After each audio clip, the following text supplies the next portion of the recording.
Live from the Moneyline Sports Bar and Book here at the lovely Park MGM property here in Las Vegas, Gill Alexander from the Vegas Stats and Information Network, along with the Vice President of Race and Sports at MGM Resorts International, Jay Rood. Hello, Jay. Hey, we're back home. We are back home for in a week. Las Vegas for at least a week, right? Yes. What a beautiful sight this is, though. Here at the Moneyline Sports Bar and Book, Park MGM, $59 bucket of beer and burgers. Gotta like that. That's perfect for my fat I think my wife's got me on a diet, though. I've been traveling too much and enjoying all these great specials that a lot of these places have. But better than that, they got over 60 TVs here. Over 60 TVs. You counted them. Great place to watch. Yeah, I was sitting around counting them. I was like, hopefully my guys aren't having to worry about changing that. I think they handle that here locally, so that if you have a specific game you want to watch, I'm sure they'll be able to get it on for you. They got bowling lanes back there as well, pool table, anything you want to do. Take in a game, drink, eat, have fun, bet on it as well. That's what we're here for. On Behind the Book, we will have pro football on the show today, college football, and Triple G Canelo. Fight week. It's not more exciting week in Vegas than the big fight week. Doesn't get better than that. On today's Behind the Book, brought to you by the PlayMGM app.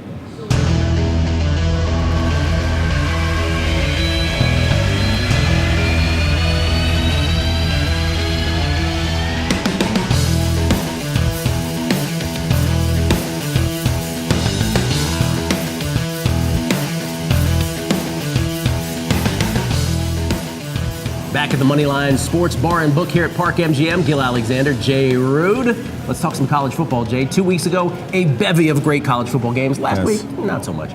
This week, 2 games between ranked opponents, beginning with LSU, Auburn, and the SEC. Auburn favored by 9.5. Last year when these two teams met, Jarrett Stidham not so good. Auburn's quarterback 9 for 25. He should be the key to this game. Has this line moved at all?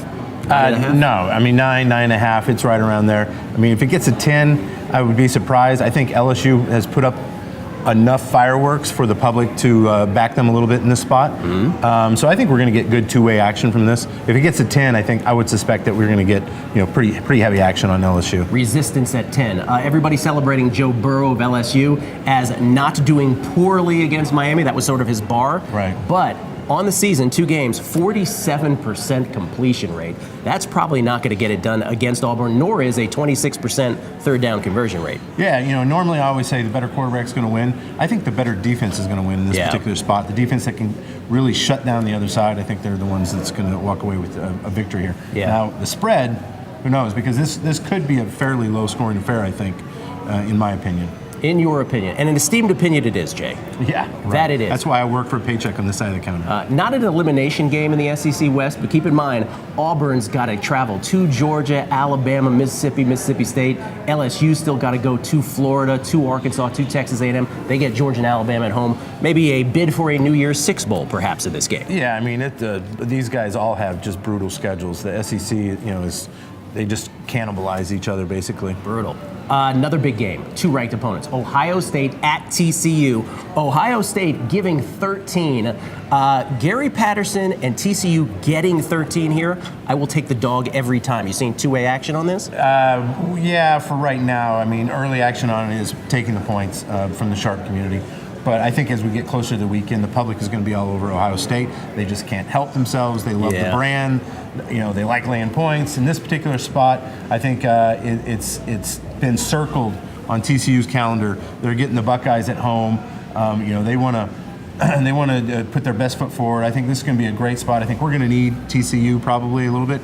It's going to be one of those games where I got to manage it really closely so I don't give a lot of value away to the sharps on the TCU side. So, I can't be afraid to allow the accumulation to roll up on the Ohio State side. I see. So although you're calling me sharp, I think that's what I heard there, taking the 13, yes. Perhaps I should have waited a little longer, maybe got the full 2 touchdowns. You think he gets the 14? It could. It depends on how many people show up with some really deep pockets that have real allegiance to Ohio State. All right, Ohio State so far, #1 in the country in terms of third down conversion rate, #1 also in completion percentage, #2 overall total offense. But give me those points. I thought Alabama was really good at third down too.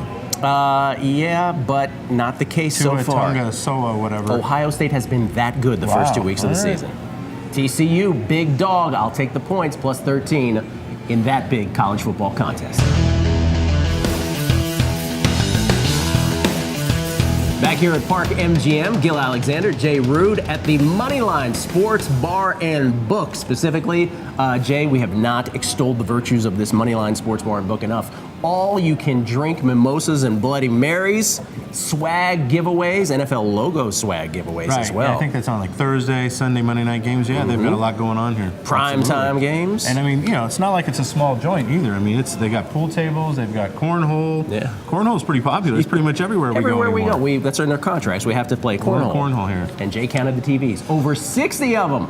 NFL this Sunday. Yeah. Week number 2 in the NFL. Week number 1 was pretty good. Pretty good for you. For the books, was it pretty good? Yes. What was your big winner? What was the game that got it for you? The Magic Man. Fitzmagic. We're just about to talk about. He's talking about Ryan Fitzpatrick, Tampa Bay not only covering against the Saints, but winning outright as 10-point dogs. I believe it closed at 10. Now Tampa Bay hosting the Philadelphia Eagles. And this gets into an interesting subject about your books now in New Jersey. A lot of interest and passion for the Eagles, the quote-unquote home team. Eagles right now 3-point favorites on the road at Tampa Bay, total set at 44. You have to factor that in now when you are making book on this stuff? No, I mean, I think we're putting up the number, the legit number of what we think it should be, and we'll manage the risk according to how the wagers come in.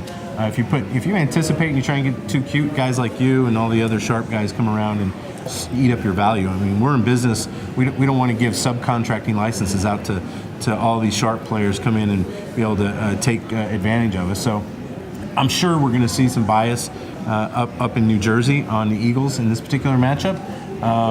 That's okay. I mean, maybe 2-3 weeks ago in the preseason, if you would have said you're going to need Buccaneers for a big spot, I would have been a little bit nervous. But coming off the heels of what we just banked, for sure is good, and what we just saw, I think with Foles and company is going to have a hard time keeping up production if the Buccaneers come anywhere close to what they did last week. Nick Foles will start for the Philadelphia Eagles, as Jay says. Ryan Fitzpatrick, 417 yards passing against the Saints.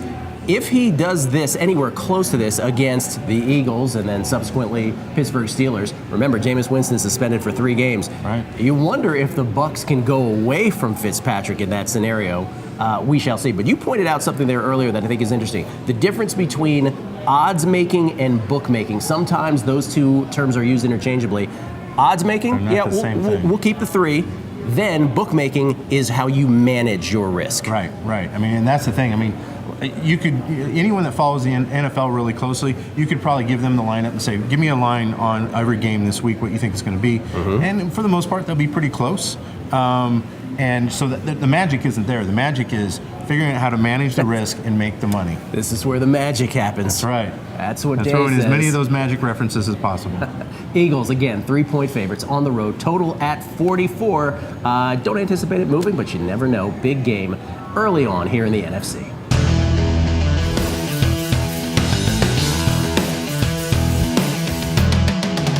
Back at the Moneyline Sports Bar and Book at Park MGM, Gill Alexander from Visa and Jay Rood from MGM Resorts International, the Vice President of Race and Sports. Jay, it's my favorite time of this program, this particular episode, because it is fight weekend in Vegas. Triple G and Canelo fighting right over there. Right across the street. This is the place to come have a couple of beers, a couple of cocktails before the fight. When you walk in, it's going to be a fun week. This is going to be awesome. Lots of people to watch. Saturday night, Triple G and Canelo, the rematch a year ago. This ended in a draw. Let me define what a draw was in this particular case. I can tell you what it was. Yeah. It's called return to the scene of the crime. That's right. One judge had Triple G, 115, 113. One had it a draw. And then Adelaide Bird, 118, 110. Or was that 108, 100? I can never remember. A huge gap in difference. favor of Canelo. Don't know what fight she was watching. It ends up a draw. We have the rematch for the WBA and WBC middleweight crown. Minus 145 on Triple G here. Yeah, I mean, it's kind of almost based off what you saw last time around. 145 seems like a short price. But you got to remember the crowd that's going to be here, the weekend it is. It's the 16th of September. It's Mexican Independence Day. He's going to have a massive fan following in the arena. It's going to be huge skew towards Canelo Alvarez in that arena. I think we're going to see a lot of heavy action to him at the window as well. I think we'll see the larger bets on Triple G. But we're also seeing an awful lot of people thinking that lightning is going to strike again, and the draw is going to happen at 18-1. We were up to 22-1 and down to 18-1 on the draw at this point. So I think it's going to be a really good fight. It's going to be a great weekend to be in town, that's for sure. It sure will be. Canelo Alvarez from Mexico, as Jay points out. Gennady Golovkin, Triple G from Kazakhstan. Not only do you have the bet on who will win the fight with Triple G at minus 145 right now, but so many props, including will it go the distance? Will it be a decision? Who would win on either a KO or a decision? What happens if it's a draw, 18-1, as Jay points out? And then pick the round of a KO. You could do that as well. I love that. It's a great bet. If if you can hit it, 60-1, 40-1, you got to find the right round and the right fighter. But if you get lucky, it's a good payoff. Longest shot, Canelo to KO Golovkin in one round. In the first round, 125-1. The short shot, Triple G to KO Canelo in anywhere between rounds 6 through 10. That at 20-1. But again, if you can hit it, pretty good payout either way. And if you Dutch it, one of the words I always like to use that you got to explain to the community. If you Dutch 4 rounds, you're getting 5-1 on that instance there on the fighter who is almost a 3-2 favorite. Dutch it, bet them all together, and ensure yourself that 5-1 payout if one of that in that range hits.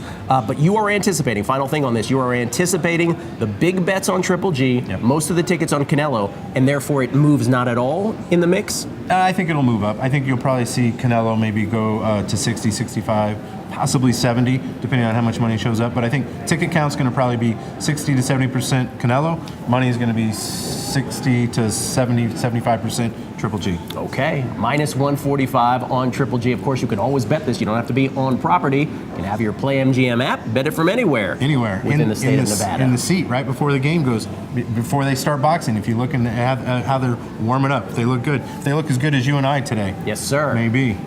Triple G, Canelo, on Saturday night, brought to you by the PlayMGM app here from the Moneyline Sports Bar and Book at Park MGM. They're fighting next door. Going to be a great weekend here in Las Vegas. Back on Behind the Book, the sports betting series sweeping the nation. Jay. Sweeping. It's Gill Alexander, Jay Rood. Let's talk some more NFL. Dolphins and the Jets. This one at New York. 2 1-0 football teams. Dolphins winning a game against the Titans that took, 7 hours and 8 minutes to complete, given the delays. Right. Dolphins get it done. You don't know how many phone calls we got to the control room. What happens if? Right. I'm like, they're going to finish. Just let the Lightning get out of there and they'll be all right. It's an interesting question. So if that game doesn't finish that day, all bets refunded? Well, it's got to go 55 minutes. If they would have picked it up and resumed it within the week, it would have still been action. Really? Yes. Really? Even if they had resumed it from a midpoint, as long as it gets to 55 somewhere in that week? All bets are action within 1 week in the NFL. Always check the rules of your sports books. That's the lesson there. Dolphins traveling to the Jets. Jets, Jets 1-0. Sam Darnold, the youngest starting quarterback since the merger in the NFL, not only gets a win over the Lions as 7-point dogs, but gets a huge blowout win, 48-17, in a game where the Jets defense later revealed they knew everything that was coming from the Lions. It's like they were on the other side. Yeah, it was a good game for a rookie. I mean, obviously off to a rough start. Yes. But he has to be just walking around like a peacock with, just tail feathers sticking out all week long. You like that? Yeah. And I think he's going to be coming into this game. I think this is a good opponent for him to be taken on at home. I think we're going to see an awful lot of money on the Jets at Jersey, at the Borgata. I'm not sure what this game's going to do out here in Nevada. It's going to be an interesting game to book here. I mean, this might be something where you like to maybe sit and wait, let the flop come, and then get involved on the in game. That is exactly what is correct. What I plan on doing, and I did that with the Jets on Monday night. Not pre-flop, not before the game bets, pre-flop being a cute little poker term for it, but in-game wagering. And if we just pounded the Jets over and over on Monday night, what a boon that was. Just want to point this out. Jets get the Browns in week 3. If the Jets win this, they could be staring down the barrel of a 3-0 start. Oh, whoa. You didn't see the Browns tie last week? I did. They're not nearly as bad as they were last year. Oh, okay. Tie with a +5 turnover differential, by the way. Yeah. That should tell you something. Jets, 3-point favorites at home against the Dolphins on Sunday afternoon.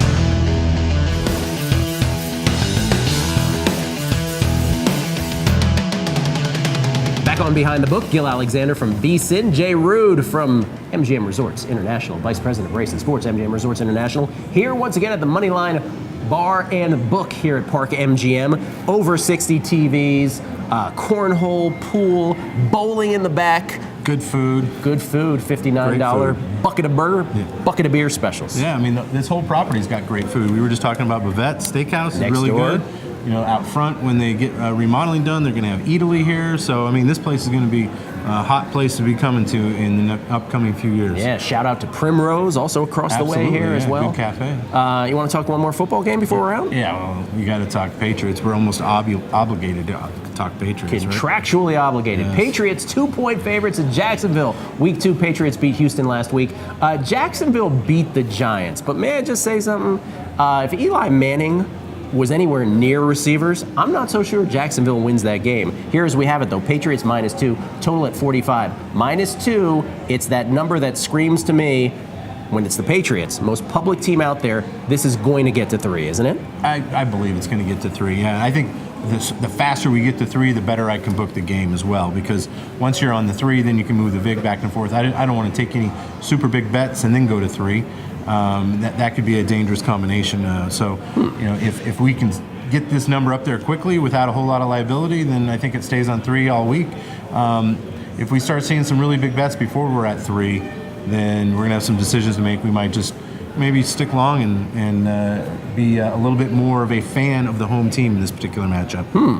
Makes sense. Patriots, the most public team, meaning you get the most tickets on them. Can you say that about any team in terms of the biggest bets? Is there one team that goes to, or does that vary from week to week? Nah, that varies a lot. Yeah. I mean, obviously, Patriots, you know, over probably the course of my career doing this, we've probably taken more big bets to the Patriots because they've been in the Super Bowl a lot. They have been. You know, we did take a rather big bet last year to the Philadelphia Eagles, $3 million, which we lost 4.5 to. $3 million. So, yeah, I mean, big bets is just, it's random. It's a random generator. Yeah. It's just who shows up with how much money. $3 million here, $3 million there, all of a sudden you got some real money. Right, now we're talking. This is a big one early in the season. New England, -2 at Jacksonville. Of course, huge for betting, huge for implications, perhaps in terms of who gets home field later on in the playoffs. Rematch of the AFC Championship last year. From the Moneyline Bar and Book here at Park MGM, for Vice President of Race and Sports at MGM Resorts International, Jay Rood, I'm Gill Alexander from VSIN. Thanks for joining us on Behind the Book, right here from the Moneyline Bar and Book.